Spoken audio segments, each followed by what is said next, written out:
नमस्कार प्रिय विद्यार्थियों, आज हम कक्षा 8 का 13वें अध्याय का अध्ययन करेंगे जिसका नाम है जहाँ पहिया है। ये अपना वसंत पाठ्यपुस्तक का पाठ नंबर 13 है। इससे पहले मैं आप लोगों को जो है पिछला अध्याय भी उपलब्ध करवा चुकी हूँ, उसे भी आप वीडियो के माध्यम से देख सकते हैं। जहाँ पहिया है पाठ के लेखक हैं पी साईनाथ जी, और इस पाठ को लेखक ने जो है रिपोर्टाज शैली में लिखा है। अब बात आती है कि रिपोर्टाज क्या होता है। जो एक रिपोर्ट के रूप में लिखा जाता है कि वहाँ के किसी स्थान विशेष के बारे में रिपोर्ट जो दी जाती है उसको हम रिपोर्टाज बोलते हैं। तो ये जो पाठ है वो जहाँ पहिया है एक रिपोर्टाज शैली में लिखा गया पाठ है। विद्यार्थियों, पहिए से अर्थ आप समझ ही गए होंगे। पहिया जो है साइकिल को भी बोला जाता है। आपको एक चित्र दिखाई दे रहा होगा और चित्र में यहाँ पर साइकिल चलाने वाली एक महिला आपको दिखाई दे रही होगी। तो जहाँ पहिया जो पाठ है वो महिलाओं के साइकिल आंदोलन से संबंधित है। विद्यार्थियों, आप लोगों ने अनेक प्रकार के आंदोलन भारत में सुने होंगे, लेकिन साइकिल आंदोलन आज आप पहली बार पढ़ रहे होंगे। इससे पहले आपने साइकिल आंदोलन के बारे में सुना नहीं होगा, क्योंकि यह एक नवीन नवाचार है। साइकिल आंदोलन जो है बहुत ही कम लोग करते हैं। जैसे भारत ने आज़ादी प्राप्त करने के लिए लोगों ने भूख हड़ताल की है, हिंसा का भी सहारा लिया, क्रांति की है, अनेक अलग अलग माध्यमों से हमने क्रांति पाने का, अपना आज़ादी पाने के अनेक हथियारों को अपनाया है। लेकिन यहाँ पर जो है कुछ मैं आपको बताना चाहूँगी। लेकिन विद्यार्थियों, ये जो आंदोलन है ये सबसे पहले तो महिलाओं से संबंधित आंदोलन है। और महिलाओं ने किसके माध्यम से आंदोलन किया है? साइकिल के माध्यम से। आंदोलन क्या होता है? जब हमें किसी चीज़ में हमें बड़ा बदलाव चाहिए तो उसके लिए हम आंदोलन करते हैं, विरोध करते हैं, चीज़ों का नए नए तरीके अपनाते हैं। तो आइए पाठ को हम शुरू कर लेते हैं। इस पाठ को मैं सुनीता रानी आप सभी के सामने प्रस्तुत करने जा रही हूँ। चलिए पाठ का हम सार देखेंगे। ये जो साइकिल आंदोलन है विद्यार्थियों, ये तमिलनाडु की महिलाओं के द्वारा किया गया था। तो तमिलनाडु में एक जगह है पुडुकोट्टई। इसको आपको स्थान को याद रखना है क्योंकि ये आपसे एमसीक्यू क्वेश्चन में पूछा जा सकता है।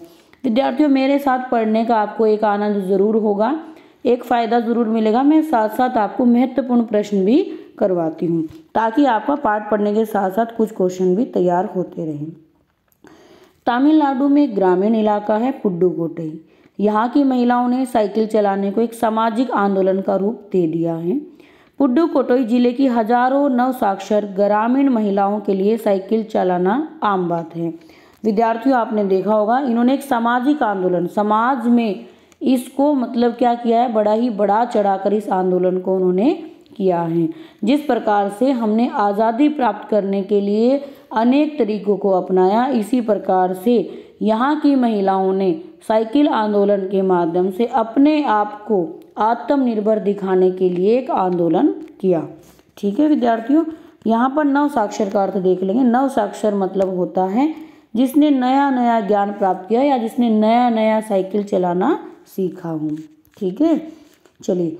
इन महिलाओं ने स्वाधीनता और गतिशीलता की अभिव्यक्ति के प्रतीक के रूप में साइकिल को चुना है। अर्थात कहने का अर्थ क्या है, इन महिलाओं ने केवल साइकिल को क्यों चुना? ताकि ये दिखा सके कि ये भी आज़ाद हैं। केवल पुरुष ही साइकिल नहीं चला सकती, महिलाएं भी साइकिल चला सकती हैं। तो स्वाधीनता का अर्थ कि वो भी किसी की ऊपर निर्भर नहीं है, आज़ाद हैं। और गतिशील मतलब वो भी समाज में एक गतिशीलता, समाज को एक गतिशील देने का, जिस प्रकार से पहिया जो है साइकिल ने हमारे समाज को बदला है। विद्यार्थियों, आप लोगों को पता होगा हिस्ट्री में सबसे पहले जो विकास होता है वो किसका होता है? पहिए का होता है। और पहिए के विकास के बाद ही हमारे वैज्ञानिकों ने अनेक खोजों का निर्माण किया है, अनेक खोजें की हैं। तो यहाँ की ग्रामीण महिलाओं के 1/4 हिस्से ने साइकिल चलाना सीख लिया। ये महिलाओं के आपको चित्र भी यहाँ पर दिखाई दे रहे होंगे। इसे सिखाने के लिए कई प्रशिक्षण शिविर भी चल रहे हैं। प्रशिक्षण शिविर क्या होते हैं? ट्रेनिंग सेंटर, जहाँ पर साइकिल चलाने की क्या दी जा रही है? ट्रेनिंग दी जा रही है। इस इलाके की अत्यंत रूढ़िवादी पृष्ठभूमि से आई युवा मुस्लिम लड़कियां भी सड़कों पर साइकिल पर जाती दिखाई देती हैं। रूढ़िवादी पृष्ठभूमि का अर्थ होता है जो बहुत पुराने विचारों को मानते हैं, पुरानी परंपराओं में बंधे होते हैं। और वो रूढ़िवादी कैसी होती हैं, वो रूढ़ियाँ कैसी होती है जो हमारे समाज को पीछे धकेलती हैं। जैसे औरतें साइकिल नहीं चला सकती, औरतों को पर्दा प्रथा में रहना चाहिए, औरतें शिक्षा ग्रहण नहीं कर सकती। ये सब क्या है, रूढ़िवादी विचारधाराएं हैं। और मुस्लिम समाज आज भी कहीं ना कहीं इन विचारधाराओं में फंसा हुआ है। लेकिन इस आंदोलन की सबसे बड़ी विशेष बात क्या है कि यहाँ की मुस्लिम लड़कियां भी क्या चला रही हैं, साइकिल चला रही हैं। ठीक है, ये आप चित्र देखेंगे, ये चित्र देख सकते हैं। माध्यमिक स्कूल में पढ़ाने वाली फातिमा के पास पैसे नहीं हैं, वह किराए पर साइकिल लेकर चलाती थी। आप देख सकते हैं कि साइकिल आंदोलन कितने ज़्यादा स्तर पर तमिलनाडु में फैल गया कि एक यहाँ पर एक टीचर की बात हो रही है, एक शिक्षिका के पास जिसका नाम होता है फातिमा, उसके पास पैसे नहीं होते, फिर भी वह साइकिल आंदोलन में भाग लेना चाहती है। और वह साइकिल किस पर ले लेती है, रेंट पर ले लेती है। वह कहती है कि साइकिल चलाने में एक खास तरह की आज़ादी है, हमें किसी पर निर्भर नहीं रहना पड़ता, मैं कभी इसे नहीं छोड़ूंगी। जमीला, फातिमा और उनकी मित्र अवक्कनी, इन सब ने अपने समुदाय की अनेक युवतियों को साइकिल चलाना सिखाया है। इनके अलावा मजदूर स्कूल की अध्यापिकाएं आदि ने भी साइकिल का प्रयोग शुरू कर दिया। मतलब केवल पढ़ी लिखी औरतें ही साइकिल नहीं चला रही हैं, बल्कि जो मजदूर औरतें हैं वो भी क्या चला रही है, साइकिल चला रही है। तो विद्यार्थियों, आप सोच सकते हैं महिलाओं के जीवन में क्या क्या बदलाव आया होगा। अब आप देख सकते हैं यहाँ चित्र में, ये महिलाएं जो है साइकिल पर कहीं जा रही हैं।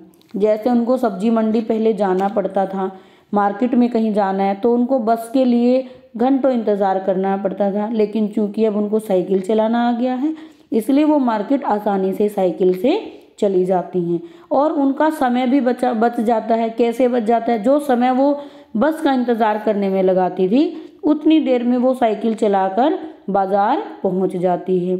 दूसरी बात, उनका जो मार्केट है, पहले वो कुछ समय के लिए ही बाज़ार में अपना सामान बेच पाती थी, लेकिन अब क्या है, वो समय ज़्यादा बाज़ार में दे सकती है, जिससे उनकी आमदनी में भी क्या हो गया है, बढ़ोतरी हो गई है।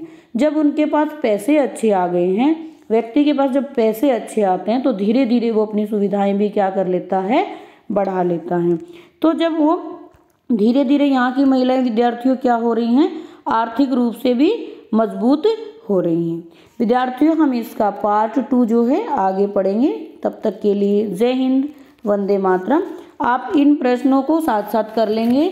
जैसे आपकी पाठ्य पुस्तक में विद्यार्थियों पहला प्रश्न दिया गया है, क्या आप लेखक की इस बात से सहमत हैं? अपने उत्तर का पहला प्रश्न आपका इसी पाठ से हो जाएगा। पहिया में देखेंगे, साइकिल आंदोलन से पुडुकोट्टई की महिलाओं के जीवन में कौन कौन से बदलाव आए। ये मैंने अभी अभी आपसे डिस्कस किया है, तो इसको आप ज़रूर लिख लेंगे अपनी कॉपी में। तब तक के लिए हम अगले पार्ट में मैं आपको पूरे पार्ट की इसकी कहानी बताऊंगी। तब तक के लिए आप बने रहिए। वीडियो पसंद आई है तो वीडियो को शेयर कर दें। तब तक के लिए जय हिंद, वंदे मातरम।